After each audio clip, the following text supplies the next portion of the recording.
Pak Jokowi, Roy Suryo meminta polisi menguji ijazah secara forensik. Menurut Roy Suryo, ijazah Jokowi yang diperlihatkan polisi ke para tersangka banyak kejanggalannya. Salah satunya adalah foto di ijazah. Roy Suryo CS pun mengajukan 2 tempat untuk uji forensik ijazah Jokowi, yaitu Badan Riset dan Inovasi Nasional atau BRIN, atau di Laboratorium Forensik Universitas Indonesia.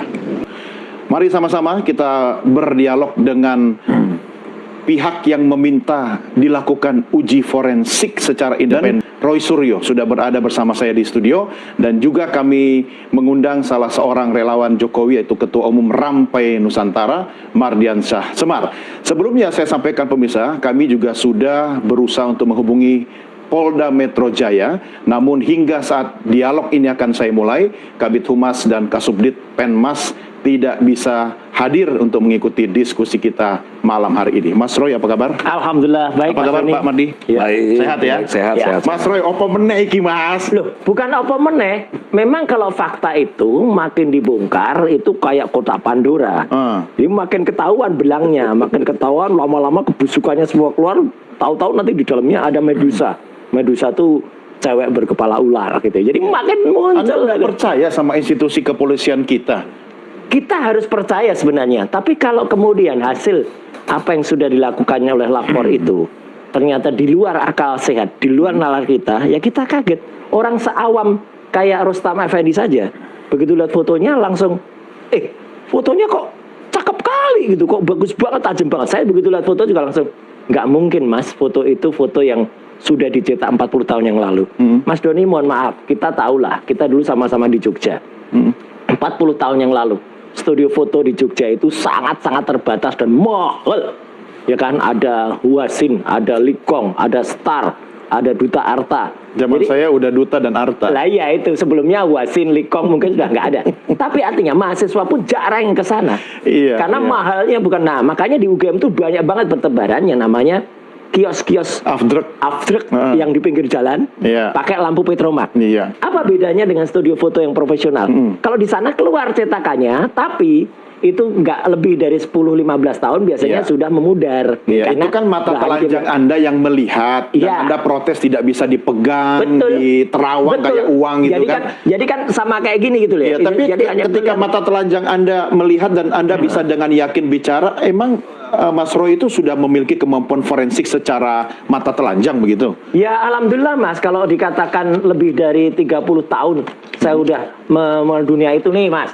30 tahun yang lalu ya, itu saya itu udah, nah ini juara 1 nasional loh Mas. Ini asli Roy Suryo? Asli, kalau ini asli Yup Afe. Saya tahu Pak Yup Afe. Ini Pak Agus Surono. Pak Agus Surono itu fotografernya Pak Jokowi. Hubungannya dengan kasus ijazah Pak Jokowi apa? Gini, orang dengan kemampuan memotret, kemampuan fotografis yang sudah puluhan tahun, pasti bisa langsung menebak, oh ini kualitasnya bagaimana, ini daya. Apalagi saya semenjak SMP Mas, dulu di SMP 5 tuh saya ekskulnya memang elektro, tapi saya belajar pada Pak Siswanto bagaimana cara kita mencetak dengan enlarger, dengan developer, dengan fixer. Jadi udah nih foto dari zaman dulu. Cuma gitu. Mas Roy, pasti Anda tahu bahwa seseorang pasti hanya ingin melihat apa yang dia mau lihat, tergantung mindset dan sudut pandang seseorang. Enggak. Kalau itu enggak. Saya benar-benar harus menyatakan saya berusaha seobjektif mungkin. Jadi kalau itu misalnya ijazahnya Resmond Sianipar saja, yang usianya baru 23 tahun lah, itu Resmond lulus itu. Saya lihat foto ijazahnya pun sudah mulai agak blur, sudah mulai agak memudar gitu. Lah ini ijazahnya seorang yang namanya Joko Widodo, terus itu namanya Joko Widodo. Saya nggak bilang itu ijazah asli. Ada selembar kertas tulisannya Jokowi. Kok fotonya satu, udah nggak mirip dengan orangnya. Yang kedua, sangat-sangat amat terlalu tajam untuk sebuah foto. Mungkin karena dilakukan perawatan, karena beliau menjadi Presiden Republik Indonesia selama 2 periode. Nggak mungkin sebuah foto mau dirawat apapun ya. Kalau bahan kimia itu benar-benar digunakan waktu itu ya, tidak akan seperti dilaminati nggak yang Anda lihat? Enggak. Jadi itu kayak dimasukkan plastik. Dan itu kan menambah keyakinan kita bahwa itu tidak mungkin masih bisa bertahan sedetil itu, kecuali itu baru dicetak kira-kira 10 tahun yang lalu. Sampai detik ini Anda tetap hakul yakin? Hakul yakin. Oke, Pak Mardiansyah, monggo komentarnya. Ini kan nggak mengherankan lah, Don, karena memang sejak awal saya sudah sampaikan juga, ketika Roy Suryo dan kawan-kawan itu teriak-teriak ya, perlihatkan saja, Sudah tunjukkan diperlihatkan. saja. Ya. Ya saya sudah sampaikan waktu itu. Ini kalaupun diperlihatkan, pasti ada soal lain lagi. Tidak akan menyelesaikan persoalan Karena palsu. yang dimaksud sama publik inginkan gitu. Dan itu akhirnya terbukti kemarin ketika diperlihatkan pun, walaupun kita juga tahu ya di timnya Roy Suryo, para pendukungnya, para pembelanya dan lain sebagainya, ada juga yang melihat, menyampaikan bahwa ada embos dan lain Enggak, sebagainya. itu bukan tim kami. Ya, Jangan salah. tapi yang ada dalam ruangan itu. Nah, Orang tapi awam. dan saya melihat bahwa memang ini akhirnya akan selalu ada ruang-ruang debatable ya. Nggak selesai. Tidak akan selesai. Makanya Pak Jokowi dia memilih untuk di dalam proses peradilan kan agar ada ikatan secara hukum ya. Ketika itu memang diproses, diputuskan dalam proses peradilan. Nah, ketika dulu juga disampaikan beberapa kali sama Roy Suryo dan kawan-kawan, misalnya bahwa tidak ada bukti-bukti untuk bisa dilakukan penahanan, itu juga dilakukan penahanan. Jadi maksud saya begini, Dodi, pasti akan ada narasi itu, dan tidak juga orang mengklaim dirinya ahli, gitu ya. Tapi juga ketika distimulus oleh kepentingan dirinya, itu pasti akan Kepentingan subjektif. apa itu yang Ya dimaksud? kepentingan dirinya, tanya Roy Suryo, kepentingannya apa? Makanya Karena harus ada independen. ya saya tadi nggak potong ya. Ya. Nah, karena orang ya ketika dia memiliki kepentingan itu tidak bisa lagi itu bicara objektif tuh, itu pasti subjektif kan gitu ya. Dan itu kan terlihat lah dari beberapa hal yang dilakukan oleh Roy Suryo dan kawan-kawan, itu kepentingannya kental. Nah, kita Roy Suryo dan kawan-kawan bebas juga berasumsi, berpendapat. Kami juga bebas juga berasumsi dan berpendapat apa yang dilakukan Roy Suryo dan kawan-kawan. Dan ketika kita berasumsi, berpendapat, melihat, menganalisis, oh ternyata memang ini bagian dari orkestrasi. Oh ternyata apakah Roy Suryo itu dia sadar diri bahwa ketika dia masuk dalam situ, itu akhirnya disambut sama orang-orang yang punya kepentingan kekuasaan. Mungkin malah konduktornya. Iya, nah kayak gitu-gitu ya. Nah, Tapi Anda sendiri pernah melihat wujud Belum. barang ijazah Pak Jokowi yang kemudian sekarang Jangankan ada di pernah polisi? melihat, punya legal standing aja enggak. ya, sebentar ya. Jadi kalau saya sendiri berapa bulan lalu sebelum memang itu diserahkan kepada penyidik, saya sempat lihat di kediaman. Nah, kapan Ya, itu? Di Solo. Itu berapa bulan lalu ya? Ya, Di berapa bulan Solo. lalu Waktu itu ketika kapan? saya ketemu dengan Pak Jokowi di Solo. Ah, ini. Nah, beberapa hari lalu saya juga ketemu dengan Pak Oh, Jokowi. ini. Berdua saja saya ketemu dengan Pak Jokowi. Apa yang didiskusikan? Dari hampir 2 jam saya bicara dengan Pak Jokowi, itu cuma sekitar 50 detik kali dia bicara soal ijazah. Kalimatnya cuma kan, saya sudah duga sambil senyum, pasti diperlihatkan pun juga tidak akan menyelesaikan persoalan. Ya, kalau asli Itu ya. Pak Jokowi sampaikan tuh ke saya. Dan setelah itu tidak pernah bicara soal ijazah. Ya. Berarti memang dianggap bahwa sekarang begini aja, Don. Kalau kita yang meyakini diri kita kuliah, diri kita sekolah, kan begitu ya, diri kita mengikuti semua proses pembelajaran, dan itu kita memiliki ijazah, tentu mau jutaan orang pun menuding itu palsu, kita yakin sekali itu asli. Iya. Yang kedua, ketika orang yang mengeluarkan ijazah seperti UGM itu sudah menyatakan bahwa sudah dia keluarkan ijazah Ya, dengan berbagai iya. persyaratannya, kan begitu ya. Dan itu ijazah yang dipegang oleh Pak Jokowi itu adalah ijazah yang memang kami keluarkan dari UGM secara institusi. Nah, logika sederhana saja nih.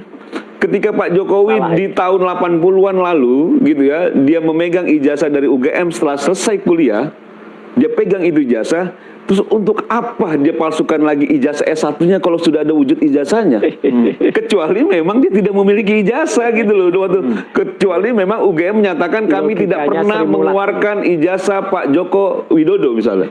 Tapi kok Pak Joko Widodo punya, kecuali begitu ya. Iya, iya. Kalau ini ketika pihak UGM secara terang-benderang menyampaikan bahwa kami memang mengeluarkan ijazah atas nama Joko Widodo.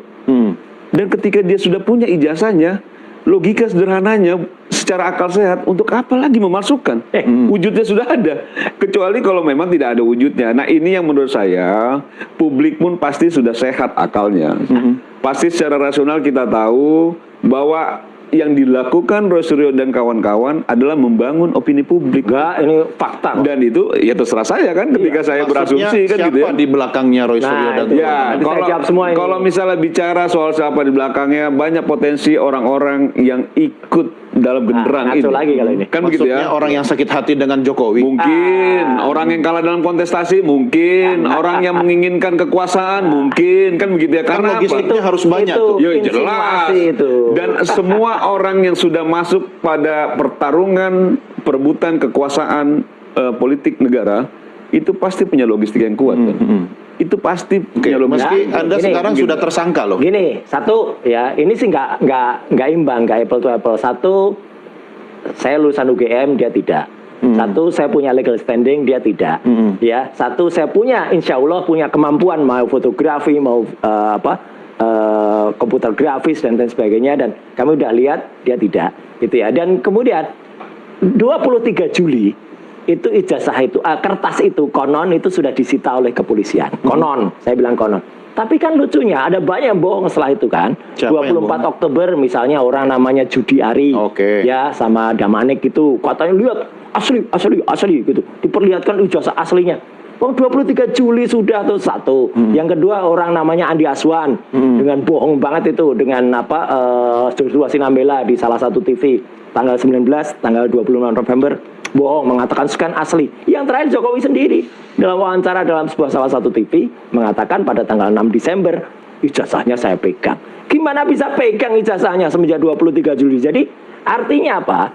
Semenjak kemarin ketika gelar perkara khusus itu justru membongkar banyak kepalsuan. Makanya sekarang kami terus kenceng ya gitu menyatakan bahwa ini jelas-jelas 99% palsu. Kalau tadi dikatakan ada yang melihat, walah orang itu kan sama sekali tidak punya tidak punya kemampuan atau bahkan awam dan kemudian orang itu siapa maksudnya? Ya maksudnya kan ada salah satu dari tim gitu ya. Bukan tim saya itu juga. Itu kan salah satu kuasa hukum yang orangnya juga bahkan belum diperiksa namanya Egy Sujana. Ya, jadi dia harus periksa kalau dulu. Pas dong. berbeda Anda mengatakan bukan bagian dari. Oh iya. Kalau pas sama enggak juga selalu berbeda dia. Jadi makanya gitu loh. Apalagi nggak punya legal standing harusnya sih pilih dah. NTV itu pilih narasumber yang punya legal standing lah. Kalau nggak ada legal standing kayak gini repot. Nggak saya jawab ya kalau soal legal standing ya. Iya apa legal standingnya? Pertama Pak Jokowi itu ketua Dewan Pembina Rampai Nusantara. Oke, dalam kasus organisasi ini apa, masyarakat gitu. yang memang ada legal standingnya. Masuk dalam undang-undang ikut gelar perkara enggak? Gitu loh. Ikut gelar perkara ya karena tidak diundang. Lah ya sudah. Kan gitu loh. Ya nah persoalannya kalau disampaikan pertanyaan soal apa yang terjadi dalam peristiwa tudingan ijazah terhadap Pak Jokowi, ya kami sebagai pasukannya Pak Jokowi pasti punya standing. Dia ketua Dewan Pembina kita kok. Dan ini organisasi yang resmi kok. Ini bisa dicek dalam urusan forensik dengan itu. Ini ada. Selalu kalau misalnya kalah bicaranya legal standing kan begitu. Kalau kalah argumentasi selalu bicara legal standing, nggak bisa. Sekarang bagaimana semuanya coba? Menang kita gitu. Secara objektif sudah jelas lah. Secara objektif sudah jelas lah. Bagaimana kemampuan teknis legal? Apakah Roy Suryo yang mengklaim dirinya punya kemampuan itu bisa juga kita percaya sebagai bagian yang selalu benar? Kan tidak juga. Kan begitu. Dan kita juga kan tahu juga bagaimana cara Roy mengorkestrasi ini kan gitu ya. Ini nggak ada orkestrasi. Kita tahu. Sekarang begini ya, ini tidak mungkin. Saya cuma minta jiwa besar lah Roy Suryo. Kalau memang sudah diperlihatkan, memang itu ada wujudnya kan begitu ya. Diperlihatkan palsu. Maksud saya, ya itu kan dulu diminta itu dan sudah dituruti.